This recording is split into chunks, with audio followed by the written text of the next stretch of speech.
नमस्कार दोस्तों। ईवीएम के मुद्दे को लेकर इंडिया ब्लॉक में दो फाड़ है। इंडिया ब्लॉक मतलब इंडिया गठबंधन।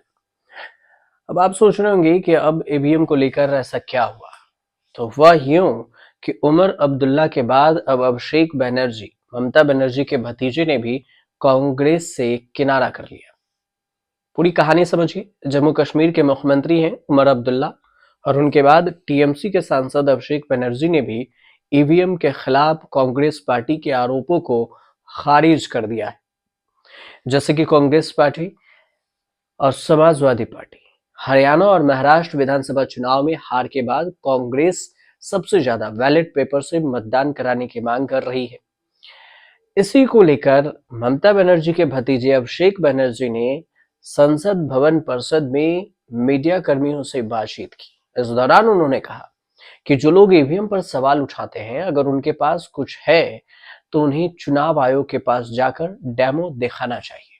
अगर ईवीएम रेंडमाइजेशन है और इसके समय पर काम ठीक से नहीं कर रहा है और बूथ पर काम करने वाले लोग मॉक पोल और गिनती के दौरान जांच करते हैं, तो मुझे नहीं लगता कि इस आरोप में कोई दम है। टीएमसी के सांसद जो अभिषेक बनर्जी हैं, उन्होंने आगे ये भी कहा कि अगर फिर भी किसी को लगता है कि ईवीएम को हैक किया जा सकता है, तो फिर उन्हें चुनाव आयोग से मिलना चाहिए और बताना चाहिए कि ईवीएम को कैसे हैक किया जा सकता है। सिर्फ अनाप शनाप बयान देकर कुछ नहीं किया जा सकता कि सिर्फ हम बयानबाजी करते रहे।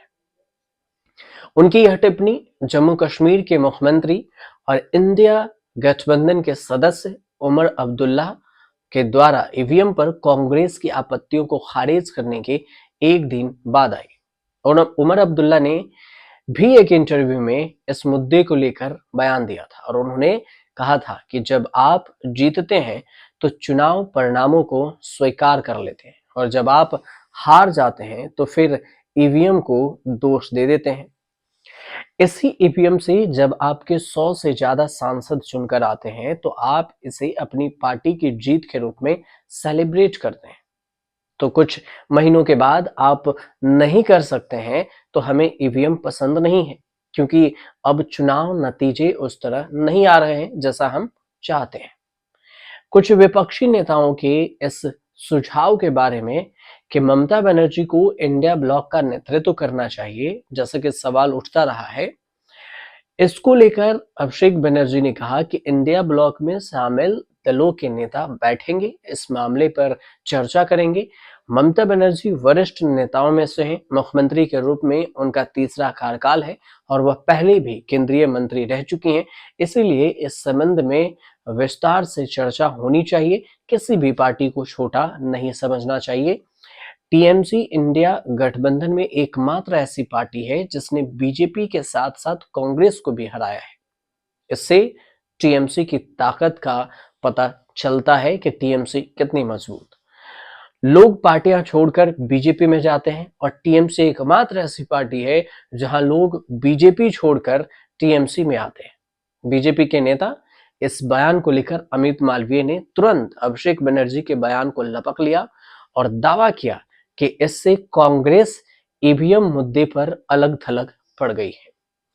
अमित मालवीय हैं, आईटी सेल के हेड हैं बीजेपी के। उन्होंने सोशल मीडिया पर एक पोस्ट किया, लिखा कि उमर अब्दुल्ला के बाद अगर पश्चिम बंगाल के मुख्यमंत्री ममता बनर्जी के भतीजे जो पुलिस और राज कमिश्नरी का उपयोग करके डायमंड हार्बर में खुलेआम जनादेश की चोरी करते हैं, दावा करते हैं कि ईवीएम में हेरफेर नहीं किया जा सकता है, तो फिर कांग्रेस और राहुल गांधी गंभीर संकट में, वे पूरी तरह से अलग थलग पड़ गए हैं। अब आपको ये भी बता देते हैं कि हरियाणा के बाद महाराष्ट्र में चुनाव हार के बाद कांग्रेस ने ईवीएम की विश्वसनीयता पर संदेह जताया, शक जताया। महाविकास आघाड़ी जो एमबीए है महाराष्ट्र में, उसमें शामिल उद्धव ठाकरे और शरद पवार ने भी बीजेपी पर ईवीएम के जरिए चुनाव परिणाम बदलने का आरोप लगाया था। अब उसके बाद कांग्रेस ने इसके विरोध में वहां प्रदर्शन भी किए। महाराष्ट्र के कुछ गांवों में ईवीएम के शव यात्रा भी निकाले गए और ये कहा गया कि ईवीएम हैक हो सकता है, कुछ न कुछ झोल है और इसी वजह से हम जीत नहीं पाए। हालांकि इंडिया गठबंधन के अंदर ही उन्हीं के नेता अलग-अलग बयानबाजी कर रहे हैं। इससे आने वाले विधानसभा चुनाव पर भी क्या कुछ असर पड़ेगा, ये देखने वाली बात होगी। फिलहाल आपको जानकारी अच्छी लगी हो तो चैनल को सब्सक्राइब कीजिएगा, शेयर कीजिएगा, कमेंट कीजिएगा।